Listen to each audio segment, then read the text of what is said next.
ngayon, anong catch, no? Ba't walang babayaran? Anong benefit nyo dan?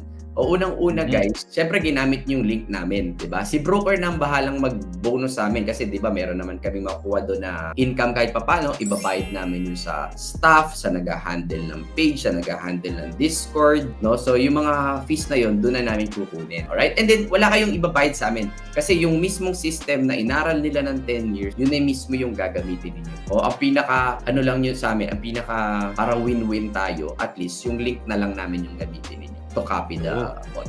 Okay, para happy kayo, kumikita kayo, kami din kahit papaano meron na rin kami, di ba? Yes. And to sustain the program, kasi hindi naman ka-start na nandun lang yun binigay sa inyo. Ini-improve pa yun to give you better service. Eh saan namin kukunin yun kung lahat libre talaga to the fullest, Yeah. diba? So at least itong profitable talaga na trading strategy plus the research backup by statistics, nilibre na sa'yo to begin with. And this is what? Hundreds of thousands kung bibilin mo to sa ibang bansa. Yung strategy na ganito. Siyempre, papaswell tayo. Tapos yung strategy mismo itself, mahal yung strategy.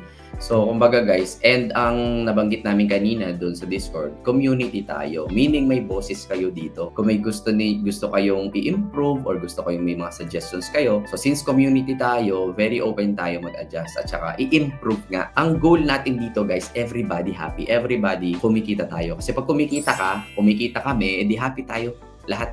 Yan lang naman yan eh. Pag di ka kumita, wala. Walang kwenta tong pinag-uusapan natin. Nag-accept tayo ng oras, diba? Tapos magagalit pa kayo sa akin pag di kayo kumita. Babash nyo na naman ako pag di kayo kumita. So, ayoko yun. Ayoko ng ganun. So, dapat kumita kayo, kumita tayo.